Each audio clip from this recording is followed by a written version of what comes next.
Did you know that the oil we've considered a staple of health for centuries is actually banned for cooking in major countries like the US and Canada? I'm talking about mustard oil.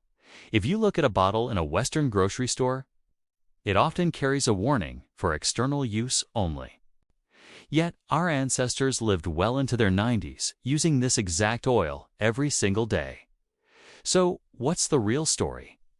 Is mustard oil a hidden heart threat?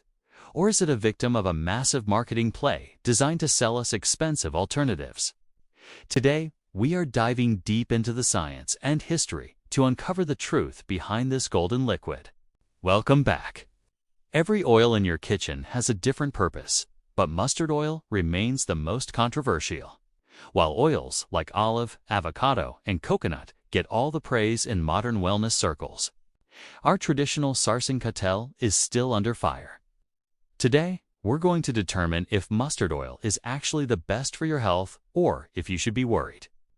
If you care about your family's long-term well-being, these next few minutes are critical for your kitchen strategy.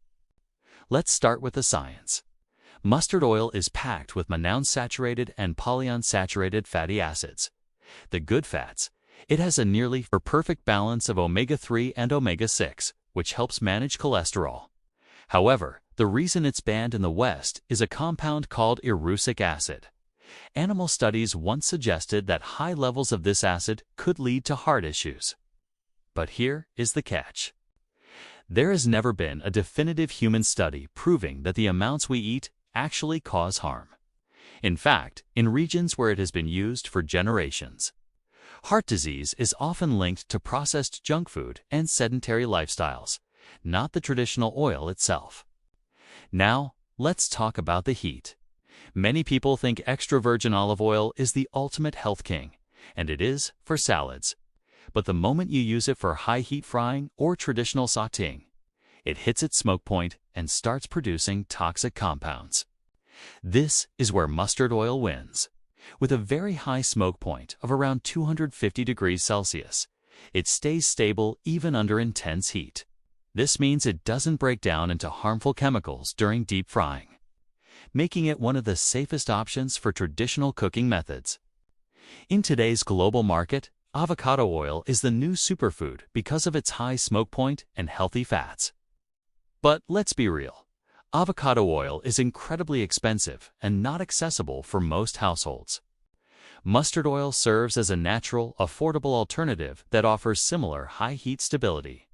When you compare it to refined vegetable or seed oils, which are heavily processed with monstrous chemicals, mustard oil is a clear winner because it is extracted naturally without stripping away its nutrients. Beyond just cooking, mustard oil has incredible hidden benefits. It contains allyl isothiocyanate, a powerful anti-inflammatory compound. It stimulates digestive enzymes, boosts appetite, and has natural antibacterial properties that help fight off infections. It has been used for centuries to treat respiratory issues and joint pain, acting as a natural medicine long before it was a kitchen ingredient. So, what is the final verdict? Is mustard oil the best for your health? The answer is yes, but with a smart approach. If you use kachigani or cold-pressed mustard oil that hasn't been treated with chemicals, it is a nutritional powerhouse. The Western ban is based on caution, but for our biology and cooking styles, it remains a superior choice. The best strategy is variety. Use olive oil for your cold dishes and stick to high quality. Mustard oil for your cooking and frying. I hope this clears up the confusion around mustard oil once and for all. If you found this information helpful, make sure to like this video and share it with someone who is worried about their heart health. What topic should we cover next? Let me know in the comments below. Take care of yourself and your loved ones. See you in the next video.